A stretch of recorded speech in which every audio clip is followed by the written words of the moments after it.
right, another episode of the Nerdy Version podcast. My name is Joshua Snyder. It's Sunday, February 1st. I probably should be dropping this. I try to drop it on Mondays, but I might just push it out Sunday. Would that upset the algorithm? So let's see. How we doing? How am I doing? So there's JT Parr and Chad Kroger. Chad and JD go deep. Amazing comedy duo. They are doing this YouTube series that's making over a bunch of sad guys. And I was one of the sad guys that they made over. And that episode dropped today, February 1st. And I watched it. And you should watch it. Just follow them on YouTube. And the whole full episode is there on YouTube. And there was a moment where we do a striptease. And I'm looking at myself wearing a Speedo, and not flattering. Not flattering. I always, I always suspected it was not flattering, but here's the thing. I've never been, super confident in my physical appearance. But I must confess to you that 20s and 30s, I would get out of the shower, look in the mirror, and go, not bad. Not bad. This could be a lot worse. Well, part of it, I'm 44. Part of it could have been the lighting. It's gotten worse. It's gotten a lot worse. It was not... there was not a specimen that I was particularly proud of looking at myself. Just no tan whatsoever, no tan. And I know why am I acting surprised? Again, I'm never saying I looked great, but when I think to my body back in my 20s, all right, it just it was. It could just skate by. That's how it felt. Not so much anymore. Now, I look at that. That is the body of. That is middle age right there. That is a body. That's like if I was a male lion. This is the point. Assuming I made it to where I was the head of a pride. This is the point where all the other male lions are like, okay, now's our time. Yeah. He's done. Reign over. That is what that feels like there. So good to know that that's online, seen by potentially hundreds of thousands, millions of people. Good to know that that's there. But you should take a look. It's a good episode. Fun. A lot of fun happening on that episode. I want to pivot, if I may. You know what? I don't think I'm done pivoting. I think we need to keep talking about this because body issue thing, I need to, the whole thing where I'm supposed to accept my body for what it is. Listen, I don't blame anybody else. I don't exercise. I don't do what I need to do to have a body that I feel good about. So this is not me blaming anyone but myself. That said, I'll tell you, if you're someone who's like, man, I really have been meaning to go to the gym or I've been meaning to exercise and I just can't bring myself to do it, watch this episode of Chad and JT Go Deep where you see me do a striptease. That'll get you out. That'll get you to the gym. That'll get you to buy a membership. I'm telling you, it'll work. All right, now we can pivot. I'm noticing that there seems to be some divisive reactions to Starfleet Academy. And we're about to hit episode 5 this Thursday, which I've read, is a Valentine to Deep Space Nine. Very excited. But a lot of divisive reaction to the show in general, and I like the show. I think it's a good show. I think it's well written. I think the acting's good. I think even, the college students, everyone's afraid that it's going to be, 90210 in space. Let me assure you something, okay? This is not 90210 in space. You know how I know this? Because if you watch this show and then you go and you talk about it around people who are not Trekkies, you'll still feel awkward. You will still feel awkward. I promise you. I promise you. It's still sufficiently nerdy. Don't worry. Stop stressing. It's going to be okay.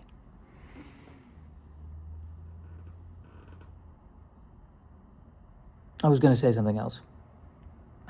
Something occurred to me as I was saying that, and I need to hold on to what that something is that occurred to me. A show comes out, a Star Trek show comes out, it's going to do one of two things, okay? With maybe one or two exceptions. A Star Trek show comes out, either it's going to be a hit, or it's going to be a flop, and then 20 years later, this is amazing! Well, I discovered it in syndication, and it was fantastic. Why did they cancel it? It's going to be one of those two things. Same thing, I mean, they already renewed Starfleet Academy for 2 seasons, so we know there's 2 seasons of that. And that's what this is going to be. People are either going to not like it now and 20 years ago go, oh, this was fantastic. I really did. It's too bad I didn't catch this. Or it's going to really blow up. One of the two. One of the two, all right? One of the two. Starfleet Academy. Oh, yeah, that was what I wanted to talk about. So we find out in the last episode that the ship can separate the saucer section, and the saucer section has a warp drive. But correct me if I'm wrong, but didn't, in the first episode, the back part of the ship was what was, the bad guy ship attached itself to the back part of the ship, and they couldn't escape? Couldn't they have just separated the saucer and warped away? And I know there was programmable matter on the saucer that was affecting its systems, but there was a point where they were able to release the programmable matter. They got past it, and then they could have, the saucer section could have warped away, right? Am I right? They could have separated that saucer section a lot. You got kids, you got college students on the saucer section. You're holding back on the separation. I want a pro saucer separation captain next time. I think that, especially if this is going to be a training ship, for goodness sake. I'm sure there's already 15 Reddits on that. Did I cover everything? I think I covered everything. The only thing that wasn't covered was my body in this episode of Chad and JD Goes Deep. And watch it. Avert your eyes for that, but watch the rest of it. And this is enough. Transition. So how are you liking it here on the Enterprise? Here's my question. Why does everybody have multiple information computer pads? Can't you put all the information on one pad? Nobody likes to scroll. I think there's a lot of pad hoarding going on, frankly. Some of the other crew, people on some of the other ships have been talking about it. You might have a point. I see people, they're walking with 15 pads in their hands. They trip, the pads fall over the plate. You can put all of the information on one pad. They know that, right? They like it makes them feel busier, more important, I think. Well, I'm only carrying one pad. Counselor Troy will question it. Let her question it. Transition. The Imperial Walker cannot run. Can it at least jog? It is an Imperial Walker. What about, power walking? They are working on experimental models that could achieve a power walk, but we do not have that currently. I mean, it's taken a long time to get to where we're going. Well, then next time, ask for the Imperial Impatient Scurrier. I didn't even know that was an option. Most people don't take it. It doesn't look very flattering when it scurries. Transition. The Klingons are not happy with their new ship. You mean the Giraffe of Prey? Yeah, I really don't know where in the pipeline of designing, planning, and building this ship things went awry. Sounds like the moment they landed on Giraffe of Prey. I think that's when it went bad. Oh, that's the least of the problems. Is it shaped like a giraffe? It is shaped like a giraffe. I didn't even know Klingons had giraffes on the Klingon homeworld. Yeah, with the same bony ridges, and it's a lot harder for them to hold up their heads. They're actually almost extinct. Who would give the green light to something like this? Heads will roll. I mean, literally. Transition. Something's happened to the Klingons. What do you mean? They've switched from aggression to passive aggression. Did somebody mention us Klingons? No, we were just talking. But you're going to do the dishes later, right? Sure. He's not actually going to do them. Transition. I'm here to do maintenance in the heart of Cloud City. 2 guys are fighting with lightsabers right now. Lightsabers on the central core? No. Hey, stop that. Stop. You're gonna, that's... That, really ripping up those rails, aren't they? Those are fiber optic lines. It's just now it's 10-hour job. This was supposed to be a 2-hour job. Now it's a 10-hour job. What's he saying? Oh, I guess the guy's his father? Well, that explains the rage. Transition. Darth Maul must be eliminated. With respect, Emperor, he did survive getting cut in half, and he seems to be doing a lot better than anyone you've trained. Darth Vader's far superior. They're still good in him. Yes, I know they're still good in him. We should ask Darth Maul back. No, we can't do that. We'll look like idiots. We'll just hire him in a different position. What positions are open? The Death Star needs a good admin. How's his typing? For someone who was chopped in half, amazing. Transition. Counselor, yes, come in. How can I help you today, Captain? Well, look, it's the 32nd century. We've all kind of talked about it, and we're gonna take the counselor's chair off the bridge now. I don't understand. The ship's counselor should always sit right next to the captain on the bridge. It's the 32nd century. We got it. We're good. Are you saying you figured out how to not need counseling? Yeah, you figure by the time you make it to captain, if you need a counselor, probably shouldn't be a captain, right? That is not at all the way to look at it. I'm very concerned about this. If it's any consolation, the commander just kind of has to stand in the back now. Well, who am I supposed to flirt with? Transition. You've got to stop the Joker, Batman. I'll look into it. Oh, hey, are you guys here to put the Christmas lights on the roof, too? We're having a clandestine meeting about crime in Gotham City. But you can still help me put the Christmas decorations up on the roof, right? We're kind of having a private conversation here. You have private conversations in rooms. The roof is kind of public. No, it's possible to have a private conversation in a public area. Yeah, this is an A-B conversation, so why don't you see your way out of it? Okay, well, if no one helps me with the Christmas decorations, I guess they're just not getting up. Oh, I'm gonna get such grief from everybody if we don't get the Santa up. Don't ask me to use the Batwing. I'm gonna ask if we can use the Batwing to help with the Santa. Transition. I don't know about you, but I couldn't help but notice that when they released Star Trek First Contact back in 1996 and they had the Sovereign-class Starship Enterprise designed to fight the Borg no neck, the toy did not look exactly like the ship in the movie. How dare. Specifically, the Bizarre collectors in the movie, which were bifurcated, were not bifurcated on the toy.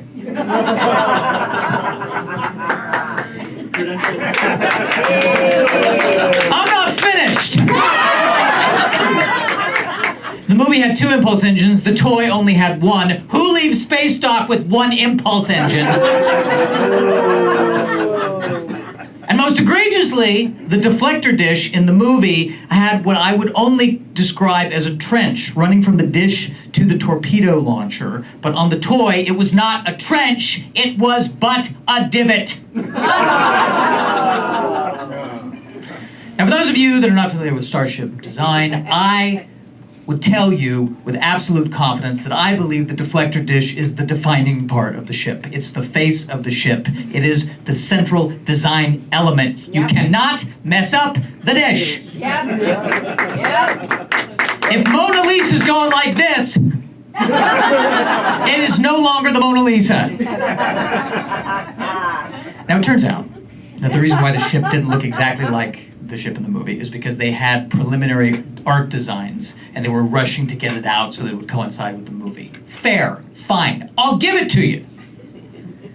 2 years later, they come out with Star Trek Insurrection. It's the same ship. They release an updated version of the toy. It had the correct Bizarre collectors. It had both impulse engines, but they didn't fix the dish.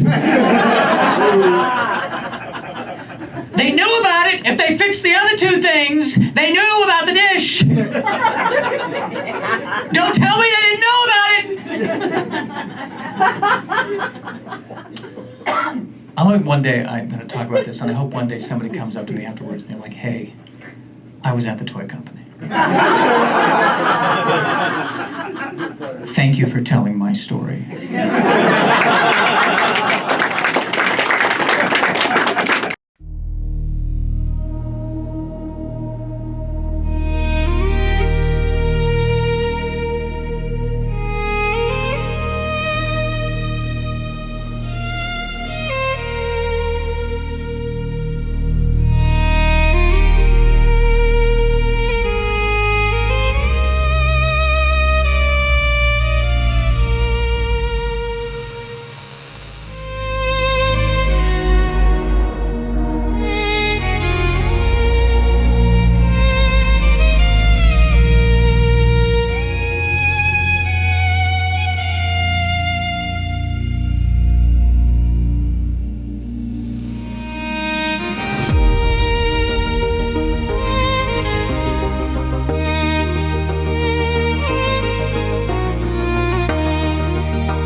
Nerdyvirgin.com